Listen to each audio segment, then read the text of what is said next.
sun. You catch a glimpse of heaven when the mares foal in the spring.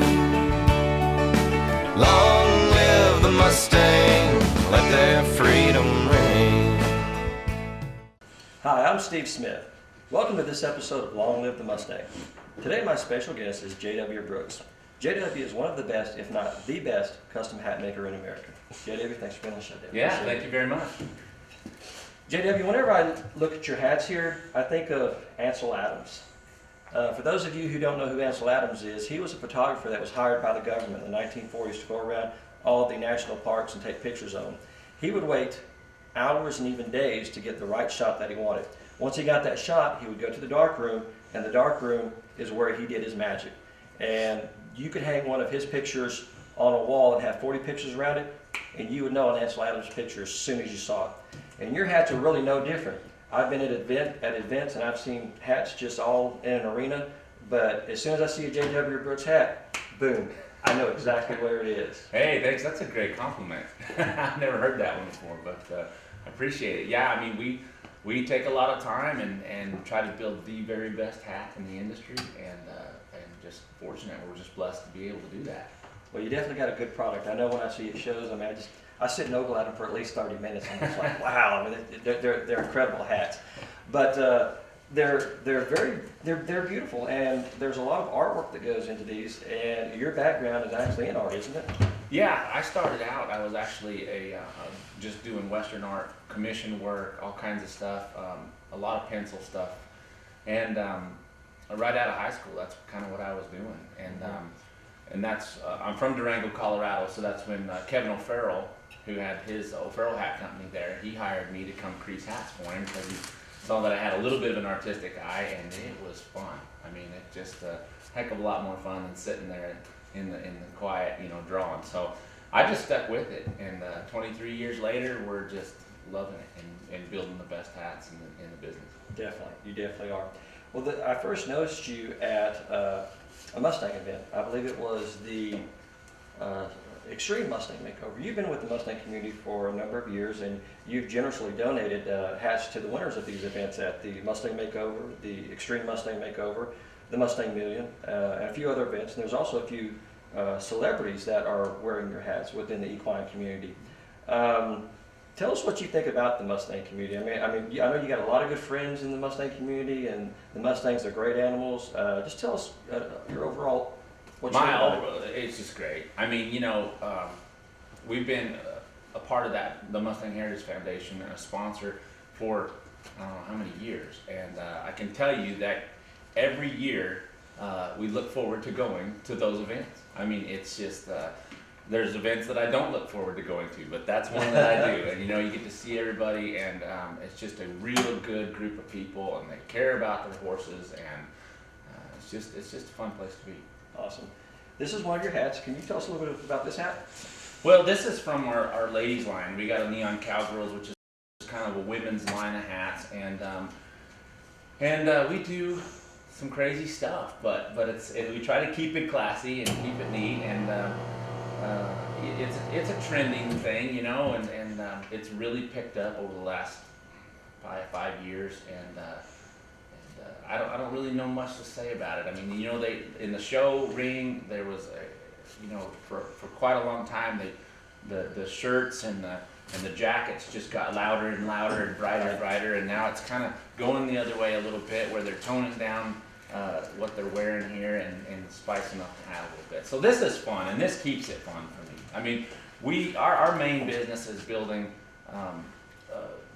the best hat in the industry as far as quality. So building just a plain everyday 100X pure beaver or pure belly beaver hat is our mainstay.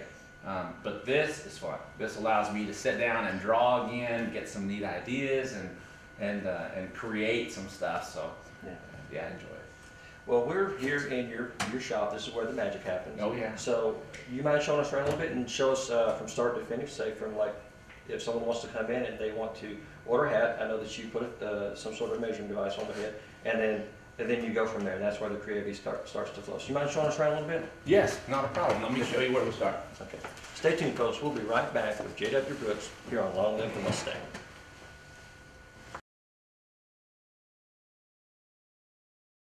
This is not a J.W. Brooks hat, but this is a device that you use to measure heads with. Can you tell us a little bit about it and how it works? Yeah, so it's called a conformateur. It's from France. Ali Mallard made these devices, and you know, and I should know more history about it than I do. I know that they're old. I've heard that they utilized them in the beginning to fit crowns to kings and queens, and that's about the extent of my background knowledge on it. But what I do know about it is how to use it, and it is a very accurate and a fantastic tool for fitting and making a custom hat fit you correctly.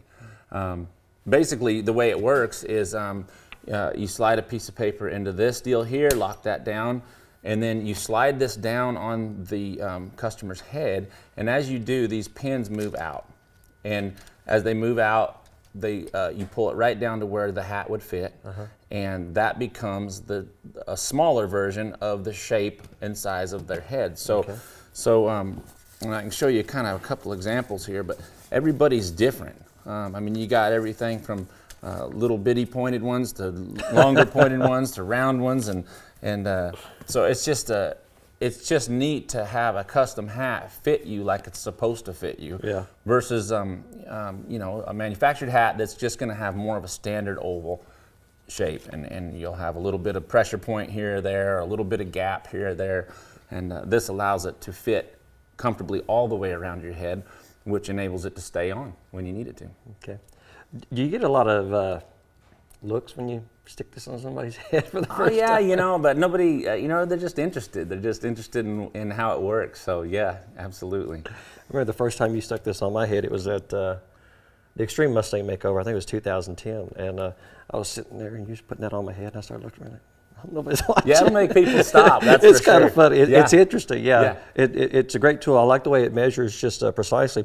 And you said there's no modern devices like this right now that measures. This is a very unique thing. Yeah, I think, you know, the supply and demand kind of theory there. I mean, the hat industry has declined for years and years as far as that goes, due to whatever, sunscreen and hard hats, I guess. But but bottom line is, they just never made anything to do this in the modern day and age. So I guess out of necessity, we just don't need it at this point. But and this is what uniquely about this is partially what makes your hats custom.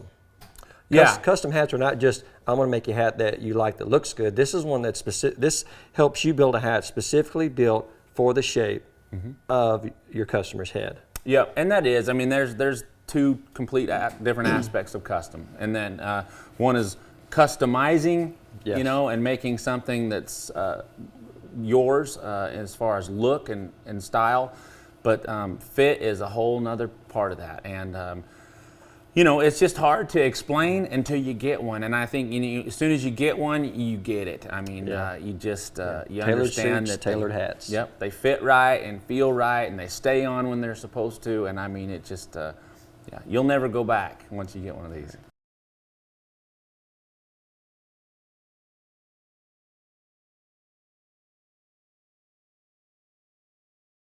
So the first thing we're going to do is start with the conformer, and we want to utilize that to get a head shape on Steve. So what you see right here, these two red marks right here in the front corners of his head, he's been wearing a manufactured hat which has a regular oval in it. And as you saw earlier, nobody's head is just regular oval, or very few anyway.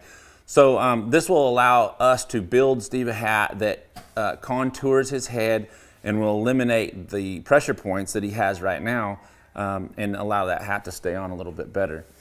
So what we do, take the conformer, we slit a piece of paper right in the top, and we're going to start down on Steve's head and just kind of ease it down there until we get to the right wide point. enough. Yep. So now that we've got it down here where he wears his hat, does that feel right, Steve? A little bit more forward this way, about right there. Perfect. So then we'll drop the hammer here on the top and squeeze that and lift it right back off. So what that did for us is created a small impression. I don't know if you can see that on the camera, but this is the shape of his head. And this will allow us to make that hat so it fits you right.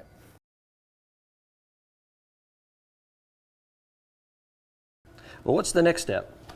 Okay, so the next step would be to, now that we have the size and shape of the customer's head, Yep. we take that information and go over and block the actual fur body on a hat block. The hat blocks will all range in height, and size and taper and all that kind of stuff. So you pick the correct block that you need and get that thing blocked down on a hat block, and then it'll go onto the crown iron, and we can show you that. Okay, well, let's go over there and let you show us. Okay. All right, so the very next step we're going to do is blocking the hat. And a lot of people say blocking, and they mean shaping. But blocking a hat is literally putting a hat block in the hat. So we take the customer's information, find the right size hat block, the correct block for the height and taper of the crown that he's wanting. And then once we have that block, we will steam that hat body up, slide this block in, rope it down, and iron it down just like what Dustin's doing here with this one.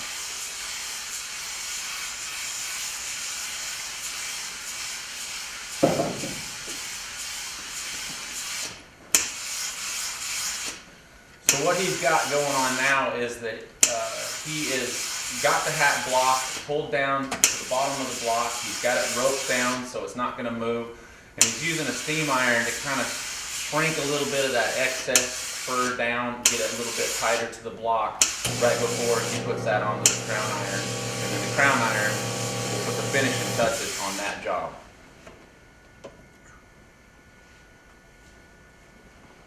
Let's see what's next. Okay, right over here is the crown iron is where we're gonna go next. So what Dustin just did is now that hat's blocked, he put it on the crown iron, he put a little bit of moisture on that hat, and that's what's creating the steam, because this is a hot iron right here. And as you can watch that as it rotates around, the head of that machine is rotating back and forth. With the steam, the heat, the moisture, and the movement will continue to shrink that fur and felt it down tighter and tighter to the block. And we want this good and tight to that block, and that will maintain the size, and we want it dry, obviously, before we start putting the finish on it. So that's where it's at right now.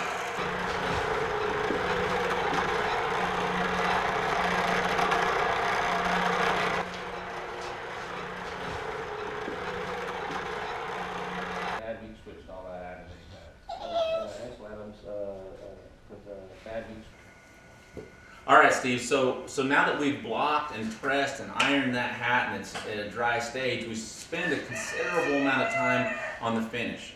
That's where quality does become part of that, because it makes it easy on us to put that real nice soft finish on that hat. It comes over here, it's sort of a raw stage here on the edge, and then I'll cut that brim accordingly so that we get the exact size that we're looking for. Okay.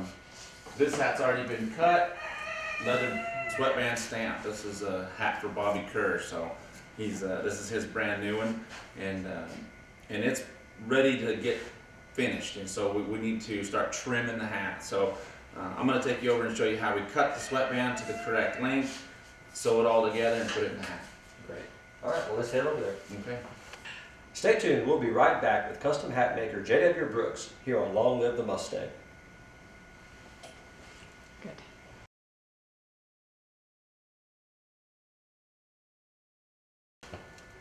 Welcome back to Long Live the Mustang, where our special guest is hat maker J.W. Brooks. J.W., we're at a new station now. What is the process we're doing here? So once we've cut the sweatband to the correct length, and that's right down to the 1/16 of an inch, then we'll go ahead and start stamping the leather with the logo and the quality, and then of course the customer's name. So we'll put custom made for and whatever they want in there.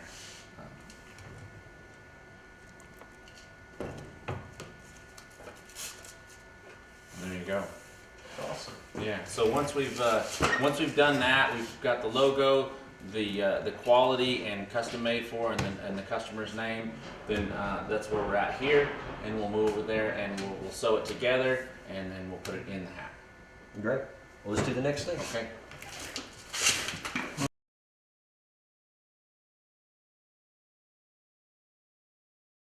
So what he's doing now is he's going to put the sweatband together and sew it together.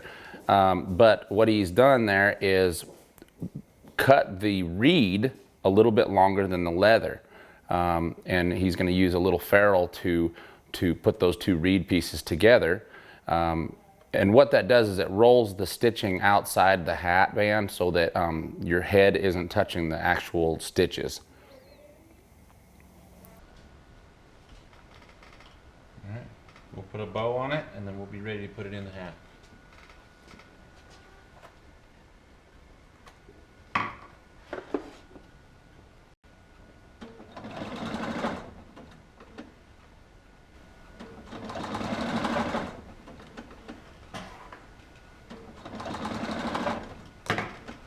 All right, so let's put it in. All right. Okay, so now what we're going to do is fit and sew this leather sweatband into that hat. So once I make sure that everything is going to fit in the hat correctly, I mark the back, and that way I have somewhere to start and sew it right in. Keep talking as best you can. Okay, so I line up the back of the sweatband with the pin, and then sew the reed tape to the hat.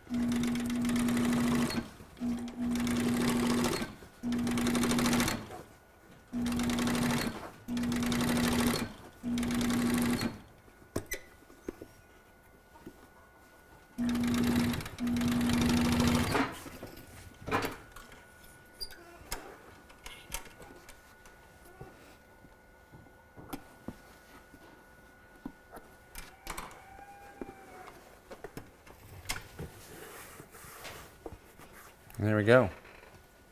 We're ready to go shape it. All right, well, let's go. Okay, JW, we have what appears to be a finished product here, but obviously it's not. There's still a few more processes or one little step to go. What's the last part of the process that really helps make it customized to the customer's head? Well, the very last thing I do is double check the shape, the head shape, not necessarily the shape of the hat. We've already put the shape in that the customer wants. We've got that already in there, but I definitely want to check our head shape and make sure that our fit is correct. And as you can see, like this right here in the inside is the that miniature piece of paper shape that I was talking about. Right. This tool here is called a vermilion. This is the counterpiece to the conformer, which you saw at the start. And so this is actually how you set up and get the customer's head shape in their hat before they ever even put it on their head. So I'll always double check that and make sure that just fits in there just like that, just comfortably, just like you would want it to fit on your head. Then we'll go ahead and put it in a box and get it to the customer. If someone was wanting to place an order, how could they get hold of you to order? You can call the shop, which is 480-276-3001, or you can just go right to the website, and that's jwbrookscustomhats.com. Okay. Well, you definitely got a great looking product. I appreciate the tour around today. But before we get out of here, you and Jody recently got a Mustang.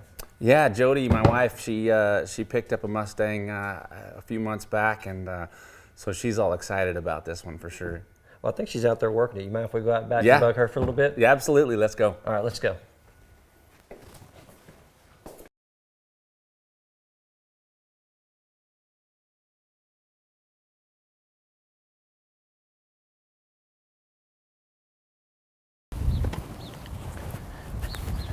Hey, Jody. Hey, Steve. How are you doing? How's It's it great going? to see you again. Good to see you. Welcome. Thank you. JW told me that you got a Mustang. Is this it? This is her. This is Cosette. Wow, she is pretty. Isn't she pretty? She is. What all have you cute. got to do with her since you've gotten her? Well, you know, with the weather being like it's been here in Texas, it's been raining, it's been snowing and ice. I haven't really gotten to do a whole lot with her other than get her halter broke, get to where I could put my hands on her, brush her, kind of lead her around a little bit. Just taking my time with this one. She's a little bit harder than anyone I've worked with, so we're just taking it slow and easy. Okay. Now, did you pick her up in Oklahoma, or where did you pick her up at? I picked her up in Fort Worth during the Extreme Mustang Makeover in September of 2014, so I've had her a few months now. Okay. Of course, I got her at the worst time of the year for me because as with our hat company, we're traveling a lot through fall and winter, so Absolutely, yeah. it's kind of a bad time to get a unbroke horse of any kind, but Yeah, you kind of hate to get one, then have to put it on the back burner because Right. you're really just eager to get your hands on them, so to speak. I have been, yes sir, yes sir. So She's a good girl. with her, you getting her at the Mustang competition, you're working with her, so she also was not trained. Was this just one of the adoptions that they had there? It was. I actually had no intentions of going downstairs, but we had a slow moment during the show, and I wandered down there, and she was standing in the mix, and I was like, I have to bring you home. So I did. Well, she's pretty. She definitely catches your eye. She does. One thing that really intrigued me whenever JW said that you had gotten a Mustang and about fell over backwards was the fact that you have show horses. Yes, sir. And other horses that you compete with. And they're good quality horses. And Mustangs are great horses, but to go from that to a Mustang, why did you do it? That's a good question. I have always been intrigued with Mustangs since I was little.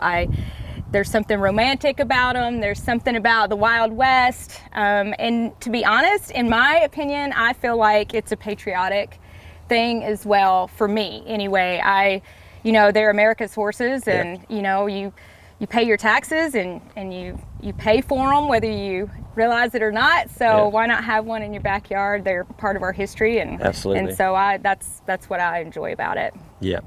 There's definitely a big history with these guys too, from coming, all the different breeds come together throughout the years, and then how they've been actually used through our government and other things like that.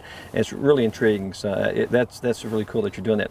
Now, you're fixing to train this horse, right? Yeah. So we you made got it just here in at a time good for a training time. session. Yes. Okay. I think I'm going to throw a saddle on her and lunge her around a little bit Great. today. Well, I'm going to step out of your way, and I'm anxious to see what you're going to do with her. Okay. Well, we'll see what happens. All right. Jody, now that you're fixing to start lunging your horse, whenever you first start to lunge your horses that you're putting a saddle on for the first time, do you just automatically send them out, or you like yield the hindquarters a little bit and let them get moving a little bit with a little confinement so they fill it up underneath them, or you just kind of let them go? No, I'll kind of circle her around and move her, kind of get her to step around herself this way, and just kind of feel her out and see how she's feeling today, and just see how much, what she's got in her today, so I don't have any really big surprises. Of course, when you're working a young horse, there's always going to be those surprises. Yeah, But surprises she's, are good, but not when you're working a horse sometimes. Right, and she's a little nervous about the film crew, but she's being really good today. I'm really tickled with how she's, for what little I've done with her, she's done pretty good. So I'm just going to try to send her out. And I'll start off kind of small, kind of stay away from that back end a little bit. Yeah. And then I'll try to push her out. Okay. And she's We're looking kind of at you, so. We're kind of in a confined area here, but whenever you start to move her out after she gets the saddle on, do you let her go out at a trot and a lope eventually, or do you just kind of keep her at a walk? I'll send her out, get a little bit faster. And this is something I do. For me, I'll keep one at a trot for a really long time because I like those horses with a little jig-jog, little trot with them, and so I do a lot of trotting, and I think it just, builds up their heart and lungs a little bit, and so I'll trot them a lot before I'll start really asking for the lope, and then I'll spend a lot of time loping one, on the, and just see how slow I can get those maneuvers or get that action down and as slow as I can get it. I mean, but that's just me. That's what I like. Right. I think that's the show person coming out of me. Yeah. Doing this stuff a little slower. Of course, I'm not like you guys. You guys have only 100 and some days, right, to Yeah. get these guys going. Usually about And so 100, I've got all the 120 time in the days. world because I don't do the Mustang makeovers, and boy, it'd be fun to do it, but. Well, I like the way you're taking it nice and slow with her. You're not getting in a big hurry. On my program, one of the things I like to do is do it in bite-sized increments that the horse can understand. And I always want to make sure that they have it good at either a slower gait or a lower level before I really ask too much, to where they're pretty confident in themselves and me and when I ask them or give them a direction. And so I really like what you're doing here. You're Thank just you. letting her move at her own pace, getting her confidence in you and herself as she carries that saddle. Yeah, she's being really good with that saddle on, and I'm just kind of driving her around a little bit. Like you said, we're a little confined in here, and she wants to stay away from everything. Yeah, she's looking at you, she's looking at the film crew, she's looking at the dog. So, but she's being really good. She's taken a lot today, and I'm proud of her. I'm proud of how She's doing really coming along. good, especially on her left side there. I notice on her right side she is a little sticky. She's not quite as confident. Do you spend more time on that right side as you train her to try to work on that, or how do you deal with that? Yeah, I try to spend as much time on that off side as I can because she is uncomfortable with it, and so I'm just trying to get her just to take a step back, and that's good. But now my son's climbing up on the gate, so she's gonna look at that. She don't want to back up toward him, but see, that's making her a little nervous. But yeah, I'll spend a lot of time on the off side just because that's her weakest side, and I found that most horses do have a weak side. Yeah. And it'll come out when you're spinning them or loping them or working a cow on them. Yeah, They'll be absolutely. weaker on one side than the other. Yeah. I got a Mustang at home I'm working on. He's on his spins. He's really weak to the right. I've been trying a different saddle on him. I've been trying one of those Burning Pretty saddles, and that has really freed that guy up on the right. But yeah, like you're talking about, Good girl. there's one side that they're usually a little weaker on, and you guys spend a lot more time to try to get that balance where they're 50-50 in their performance and groundwork. Right. Yep, I agree. I'll also, I don't know if I can get this done today with her, but I'll take this lead line, this extra long lead line we were talking about earlier, fish it around the side, and get her where she's turning against it. So that helps. Feeling that pressure. Right. Yeah, so when I'm ready to ride her, that seems like that helps a lot with that rein, when you go to start pulling on the reins a little bit when you're breaking them. When we got to play with her earlier today too, I noticed that whenever you're on her offside, she really wants to pull away from you. And when she pulled away from us, we did that little number right there, and that really helped her out a little bit Right, too. right. Yeah, it's a helpful little trick in the bag of tricks there. But I think, other than just what I'm doing right now, I think that's what I'll do for the next hour. So just kind of get her better and softer, and it'd be nice to get her around more distractions, because this is letting me know, that she's distracted, and I'm trying to get her to focus on me, and so we can make this successful. A successful partnership is what it's all about. That's right. Well, you've definitely done a great job with her, Oh, and thanks. the last couple months, I know you haven't been able to work her because of the weather and everything. We've had rain, we've had snow, the ground's still muddy. It's been a mess. But it is fixing to dry up, and you've done a really great job with her. So I can't wait to see what you're going to do with her once the weather clears up a little bit, and in the next couple months. You've done a great job. Thank you so much. Well, I appreciate your help too today. Well, that's all the time we have for today's show. I appreciate you tuning in. JW, thanks for inviting us out. Thank you for Jody, coming. wish you well with your horse. Thank you so much. Again, how can someone get in touch with you if they want to order one of your hats? Just the easiest way is go to jwbrookscustomhats.com, and all the information is there you need. Okay. Well, folks, you'll definitely look good in a J.W. Brooks hat, whether you're working or playing. Thanks for watching. God bless you and your horsemanship.